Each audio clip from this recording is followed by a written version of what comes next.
for the CSCS team and AMEDA team for putting this together. If you're not convinced, you don't have to, but if you are, please put your hands together for them. I have the privilege of talking about money moves, right? The movement of money, the flow of money in our age, and it has gone beyond just physical cash, obviously, as has been stated before now. A couple of taps, a couple of clicks, and transaction completed, numbers have changed. Money is moving faster, it's moving further, it's changing forms while it's moving, and the channels through which the money flows is also changing. So there's a lot to keep up with. We know there's a lot facilitating the changes and the adoption. COVID, the black swan, we know changed the way people think about this as well. The other geopolitical events like sanctions, Russia-Ukraine, and so on and so forth, changing how people think about cross-border payment systems. So we're going to, on this panel, attempt to predict the future of cross-border payment systems. Our panelists, distinguished panelists, they may not have come with a crystal ball, but they do have the expertise and the knowledge and the data that it takes to drive this conversation and provide some sort of foresight into this. So, I mean, let's begin with Mr. Solomon. We can barely make any projections right now without thinking about what's happening in the US and flowing out of the US, the posturing, the messaging.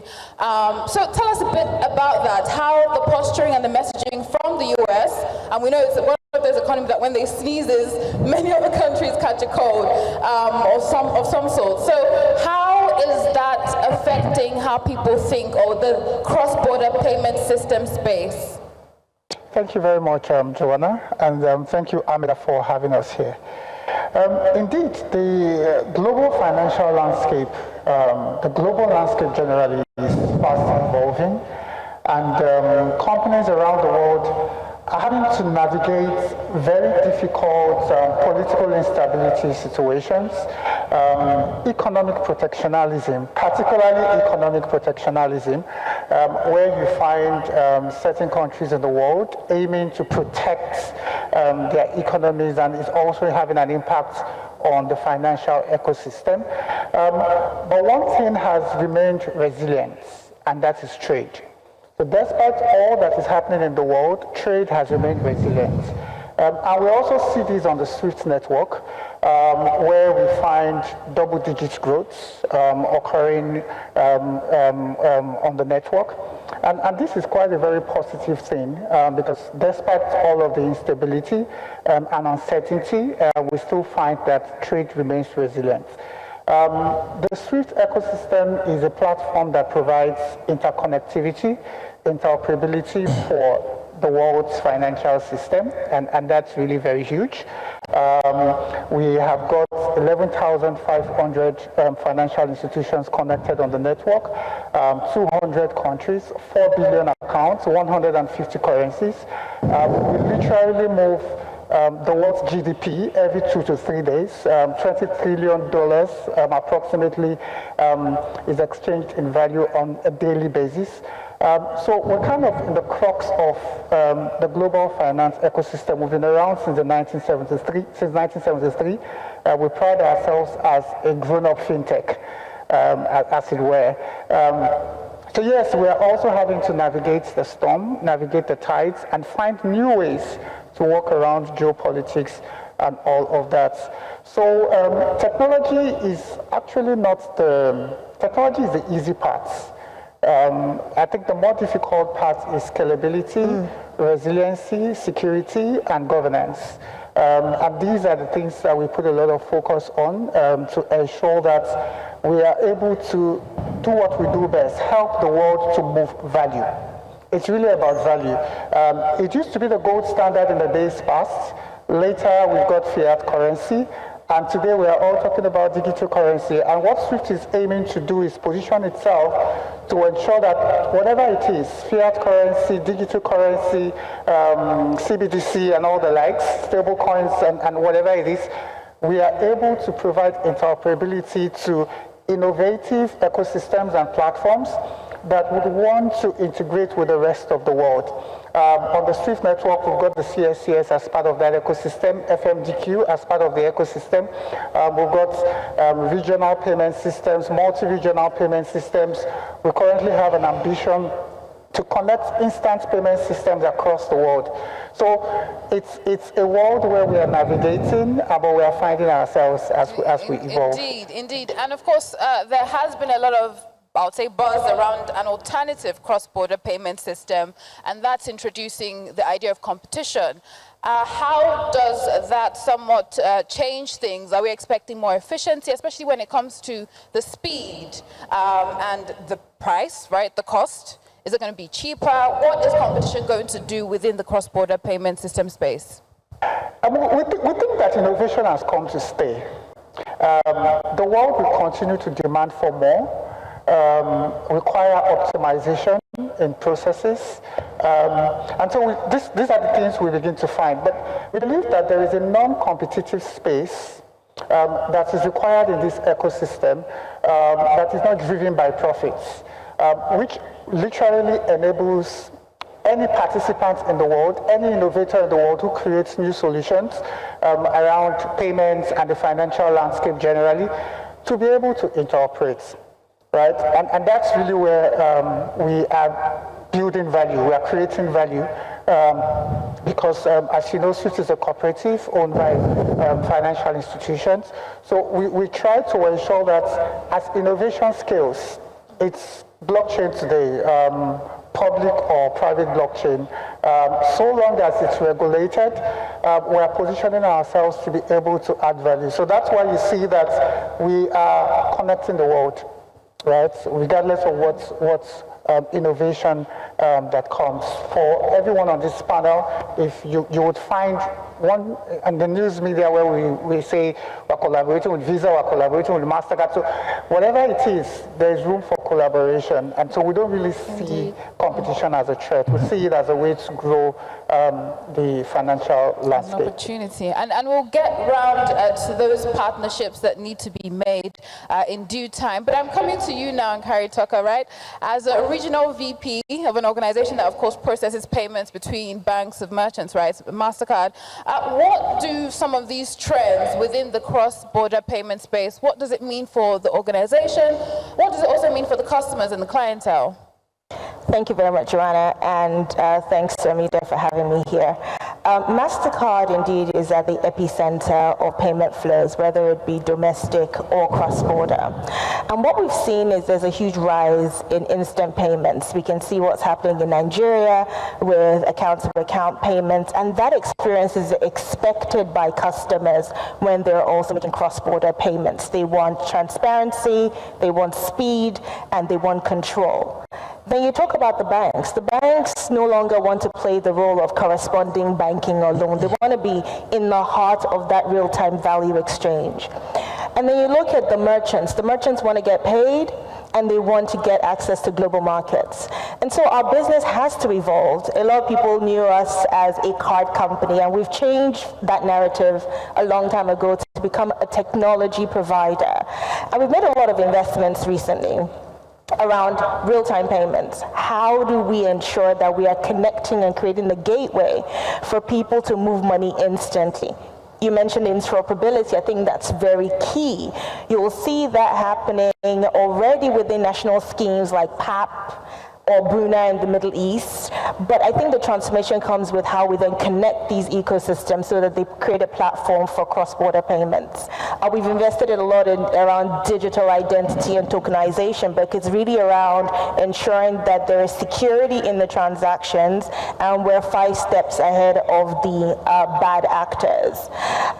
So for us, when I think about how our business has changed and how we're responding to clients, the common underlying theme here is nobody wakes up excited about wanting to pay or make a payment, right?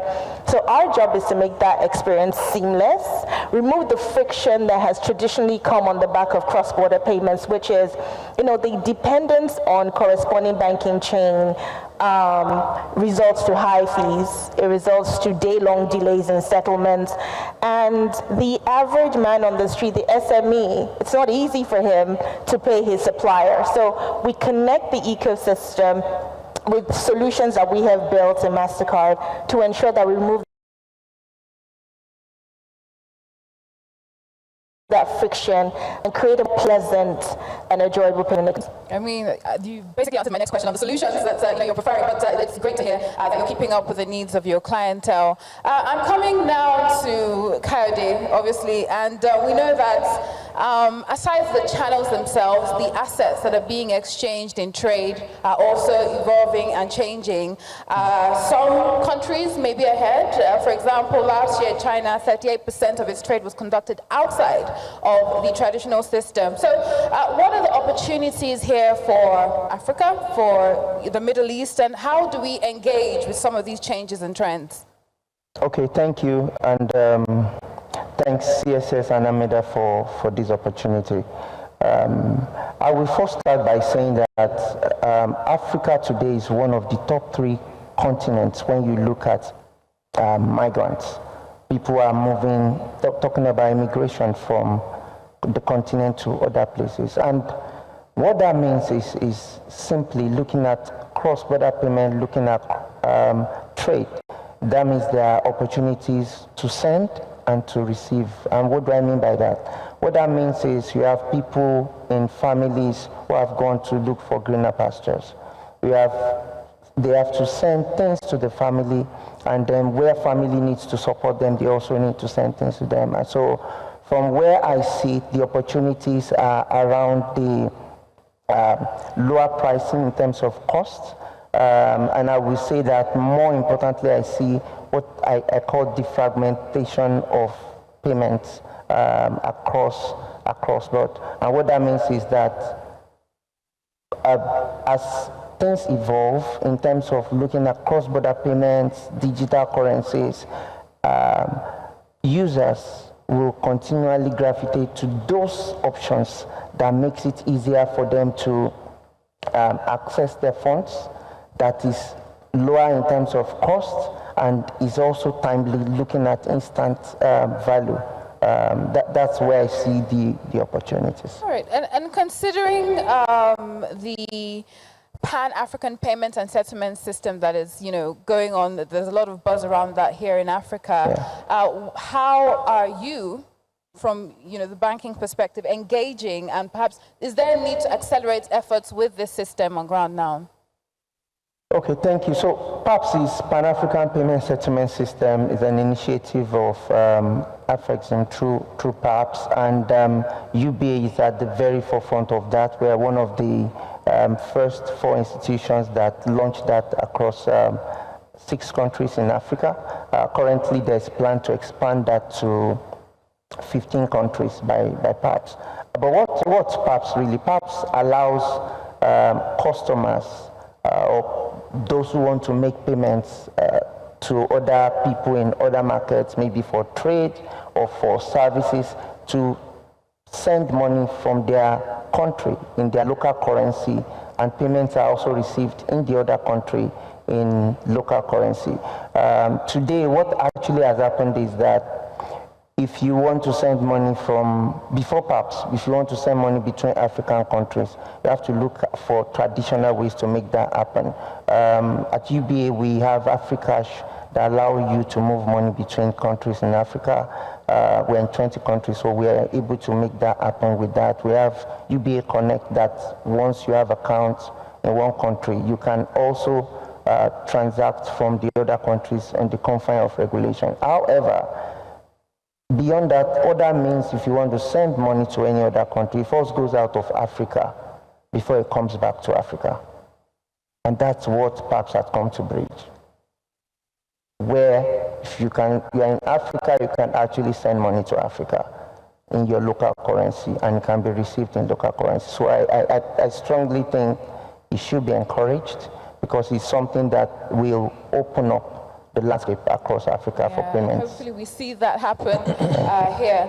Speaking to the assets, we know that digital assets, currencies, and blockchain technology, they're changing the way the financial and banking system works, right?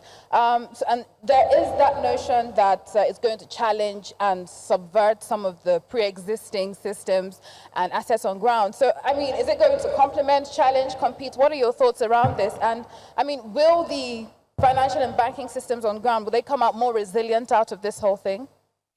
Okay, so I will first start by saying that so we have the digital assets coming up very strongly now, but from time, we've been seeing currencies going into different digital forms. For instance, we have the people, if you want to send money from one bank account to another, I mean, bank account to account transfer, that is done digitally. It's not cash that you are moving, really.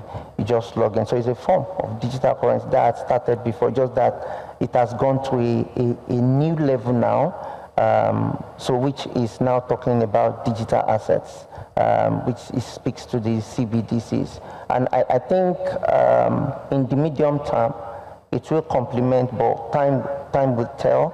We've seen different things in different markets. So CBDC is something that has been adopted by 134 countries. They've said it's something good to do. Only 66 of them have started working on it.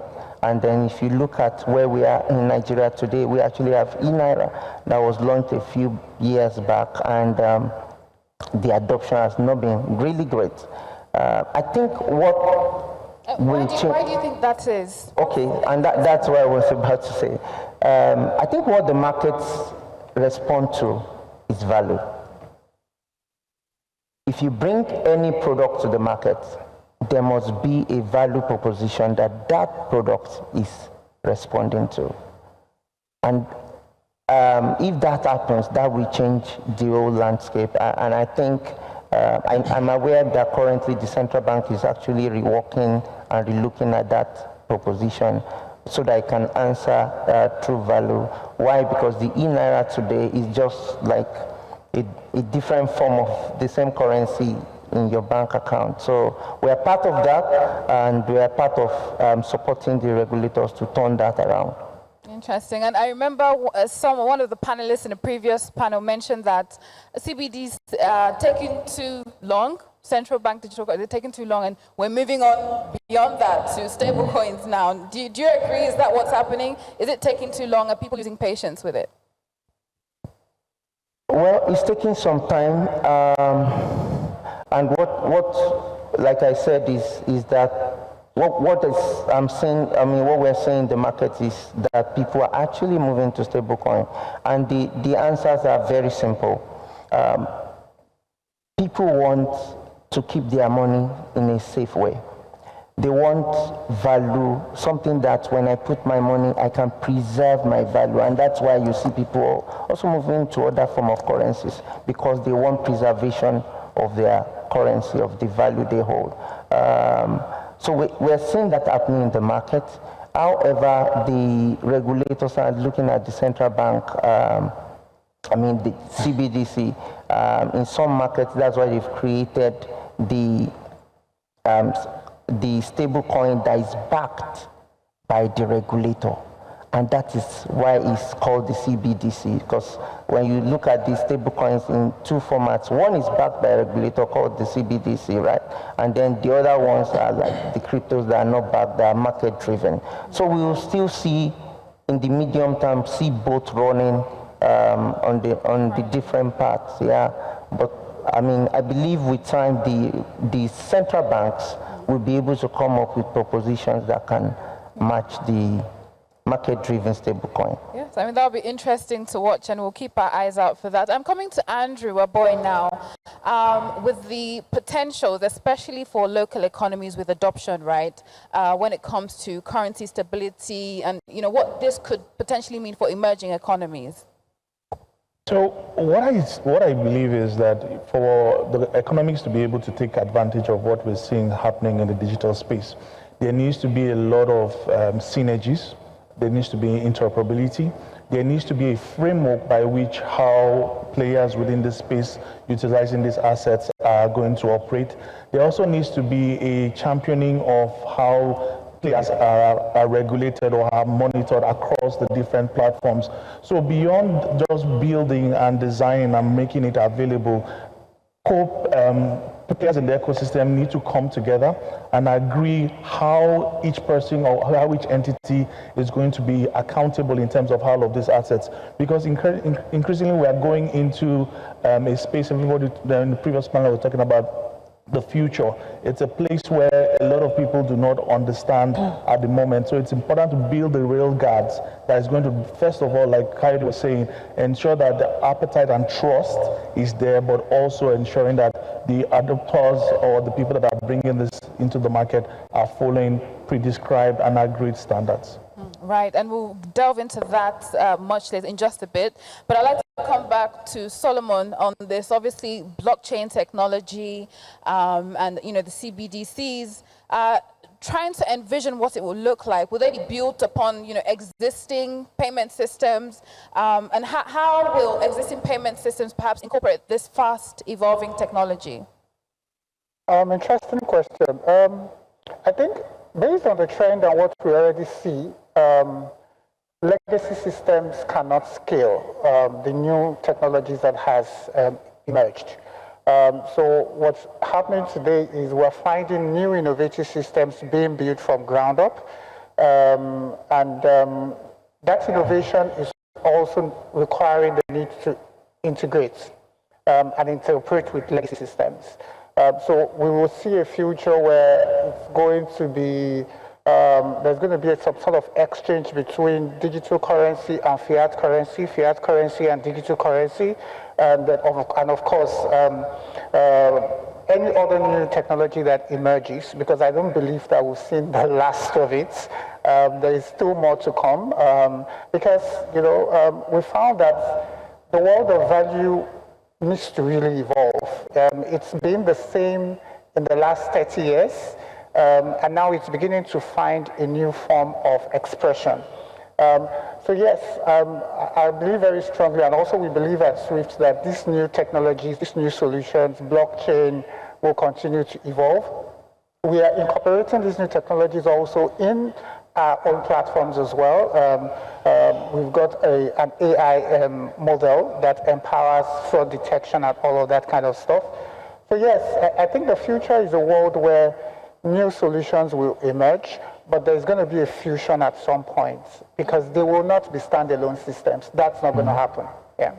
And do you think, I remember during a previous panel there was mention of perhaps it's not here to stay. Do you think some of these evolutions are here to stay, or it's just the buzz of the moment, there'll be a new technology come up next? What are your thoughts on that? Some will stay, some will fall by the wayside. That's going to happen. Resiliency is going to be very important. Scalability will be key. Some technologies will be best utilized locally within a common jurisdiction. Some technology will pass the test of scalability and will become global platforms. So we begin to monitor all of the nuances happening in the world and see which ones will scale and which one will die off. But I think what's important is let there be innovation. Let the innovation happen, because we really need to evolve what's happening today. But also what is important is regulation is to also make sure that they're on top of their game. Because as innovation paces, regulation must not play catch-up, which is often what we are beginning to see. Regulation often plays catch-up. So we want to see a regulated ecosystem that is not doing catch-up with the evolving technologies that are coming. Yeah. Right. So you welcome the innovation, and yes, you're staying, you're catching up, or you're all caught up, if I can put it that way. Yeah. And it was interesting you talked about the regulation, and I'm coming to you, Andrew, and I know you're a specialist with this. We did have Matthew from Montran mentioned earlier that if everyone builds their own framework, we'll have a lot of silos and fragmentation. So let's talk a bit about the need for partnerships. We know that Visa, I believe, is partnering with some blockchain firms. So what lessons can we learn here from such partnerships and how they should be done in building the framework to absorb some of these technologies? Okay, thank you for the question. Visa is deeply committed to bringing innovation to payments. So whether it's domestic or cross-border, you'll see that we hold the flag high in terms of how we bring players into that ecosystem to drive and build it. If I look at the work that we're doing with Circle and Solana and other Ethereum-based network, what we're learning from them is that there's a need for there to be interoperability in terms of what all of these digital currencies are bringing. Interoperability from the perspective of the fact that you need to be able to create a platform where you get to a level whereby these digital currencies can be infused into everyday lives, buying in the supermarket, paying the guy on the streets. So there's a need for that collaboration of bringing all of these things together. But then we also see there's a need to leverage existing KYC, AML infrastructure to build a system whereby you do not have silos, like you mentioned, in terms of how the different payment systems work. There needs to be a way that all of these systems are connected to another, that one works for each of the different payment channels. Then obviously we see the need for regulators, whether it's central bank or the FSB, to champion the building of cases whereby people can come together to test ideas around new innovations leveraging digital payments, because what it does is that it creates from the beginning a set of expectation in terms of what and how the framework within which we should be playing within this space. And I think that can be done from multiple perspectives. There can be standardization of APIs that can also be used to ensure that whichever player is coming into that space is going with a standardized, approved, and regulated set of parameters that's going to ensure that there's conformity in terms of how the products and the solutions scale.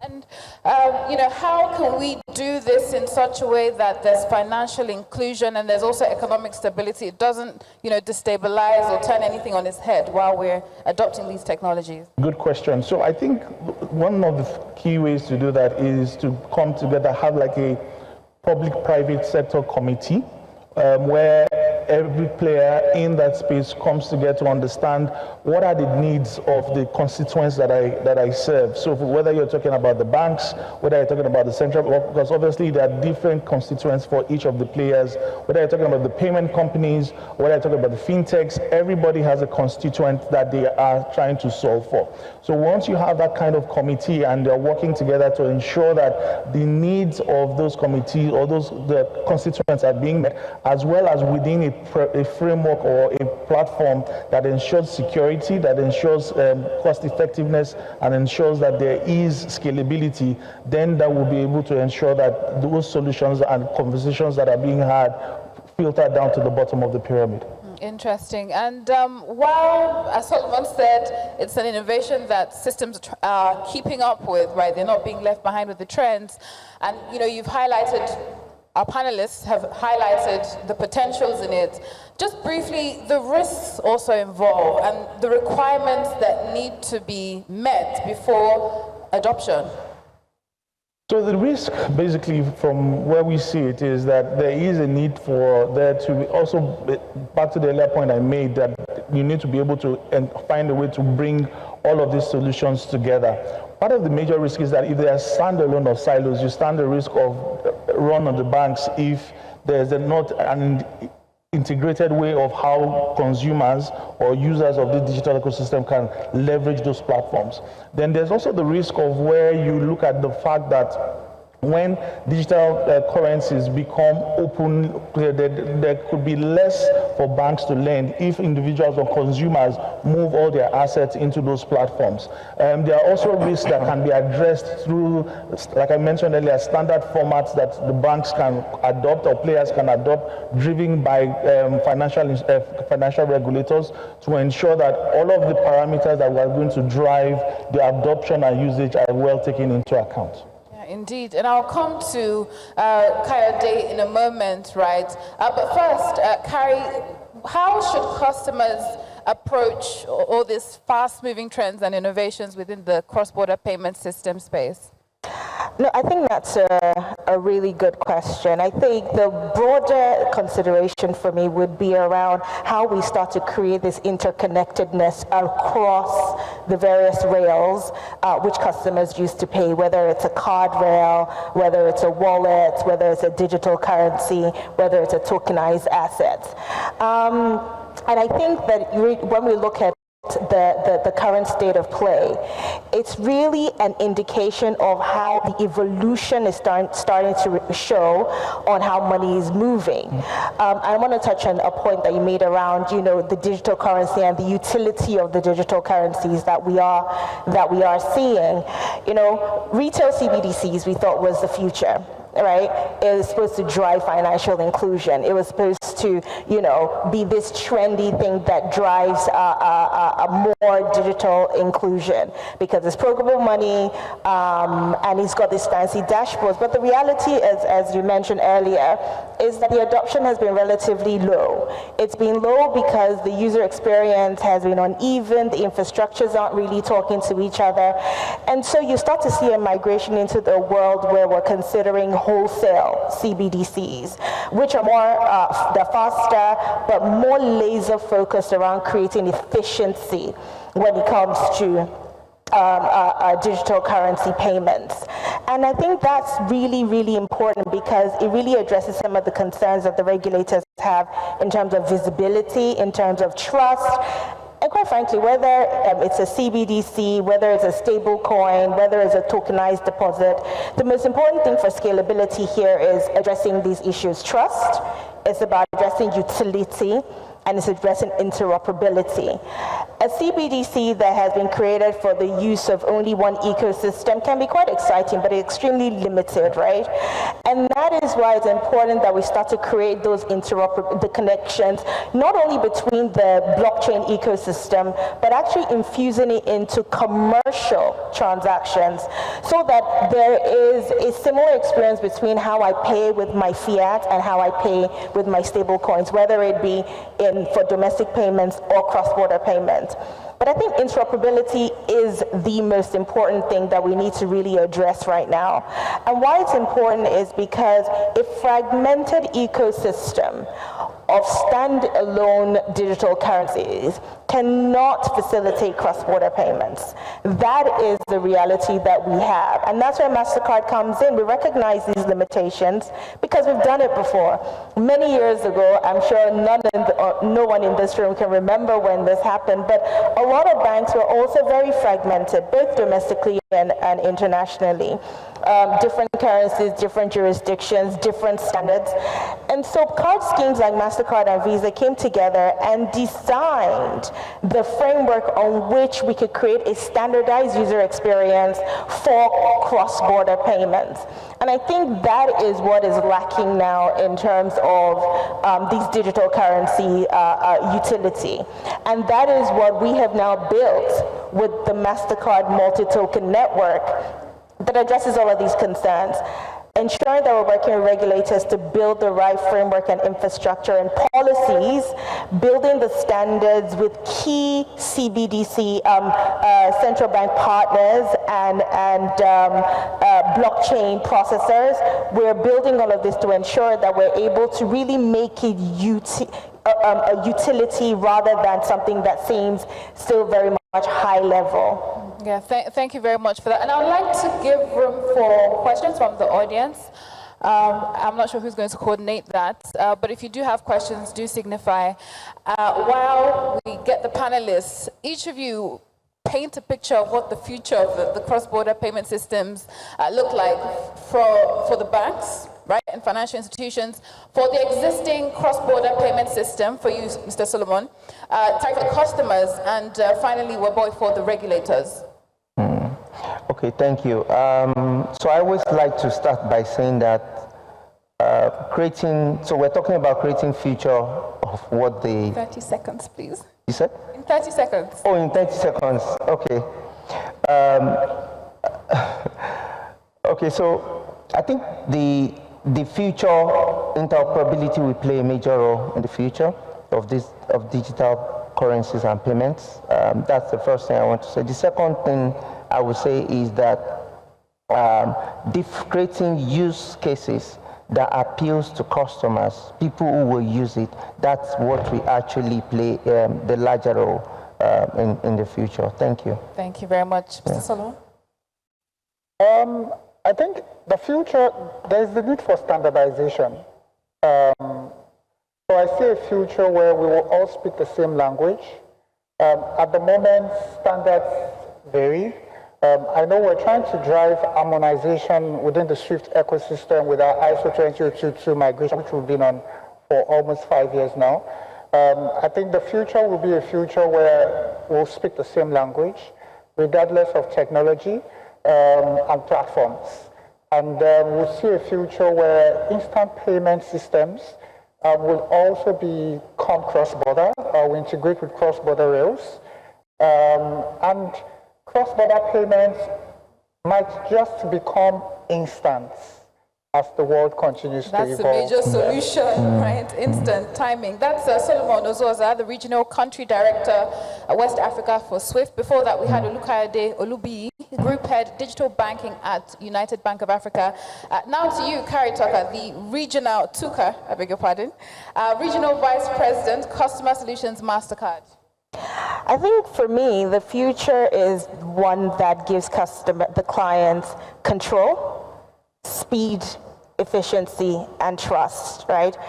The customers no longer want to be limited by rails. They don't want their cross-border payment to be dependent on a corresponding bank settlement cycle. They don't want it to be dependent only on the card network. They don't want to be limited by intra-regional schemes like PAP and Bruno, who are solving problems within their cluster of nations, but not really expanding across geographies and territories. The customers want interoperability and they want simplicity in the way that they make their payments without any sort of restrictions in how they make the payment, whether they choose to use a card, they want to use a digital currency, they want to pay from their wallets. My trader in Kano wants to send money to supplier in Cairo, and he wants to do it instantly and efficiently with clarity and transparency around how much he's going to pay. All right, thank you very much for that. And Andrew? The future for the regulator, I would say, is being able to standardize risk and compliance related to all of this. The major headache of any regulator is to ensure compliance. So how do we ensure that we infuse all of the standards that we have in traditional payments into these digital opportunities that are coming into place? How do we ensure that the AML checks and infrastructure that we've built continues to apply and serve in terms of how these new players are coming into the market to ensure that the whole financial ecosystem is safeguarded? Thank you very much for that. Andrew Waboy, Vice President and Head West Africa Cluster at Visa. Any questions? Okay. Thank you very much, dear panelists. Thank you, moderator. My name is Ijoma Vanessa Chembule. I work as branch manager at Zenith Insurance Cameroon. So my question is directed to the manager at UBA Bank. What is the biggest challenge? What is the biggest know your customer challenge in cross-border payments, and how can this be addressed? I ask this question because I have clients in Nigeria. Although they go through an international broker, their premiums are being paid directly to Zenith Insurance. However, there are times when the emitting bank, maybe UBA, and they meet in banks, other times maybe different banks. But we get the notification of the credit of the Zenith accounts in UBA. However, we're not able to access these premiums until we give some justifications. So my question is, Zenith has been a customer at UBA Cameroon for a long time, and I want to believe that although Zenith may not be a customer in UBA Nigeria, what is that challenge? What is it that is hindering UBA Cameroon from enabling us to access our premiums as soon as they are available?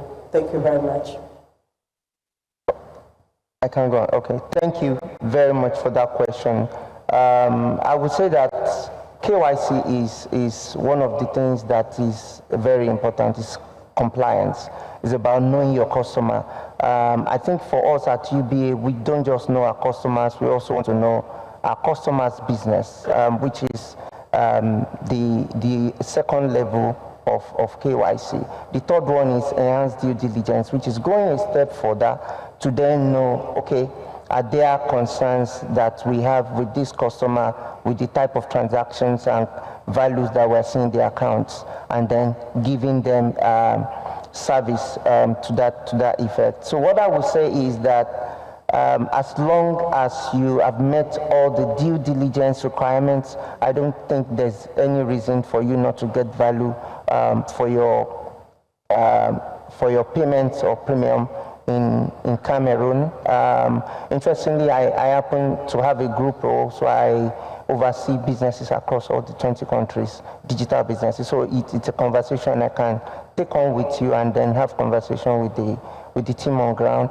We'll look at it if it's peculiar to you, and I don't think it should be an issue as long as those compliance requirements are being put in place. Wonderful. Thank you. Immediate solutions. Any more questions?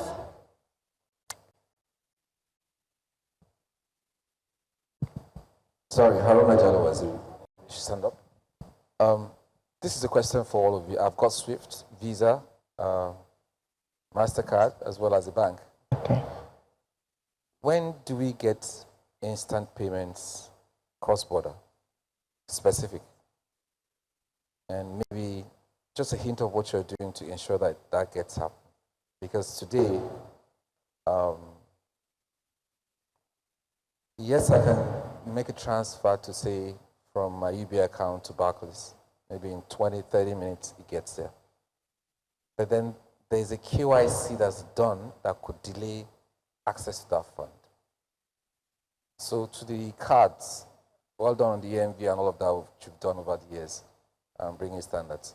Is it a SWIFT issue? Is it a bank issue? Or who is it? I can start. Okay. I can start with answering that question. The challenge you described or the opportunity described already exists.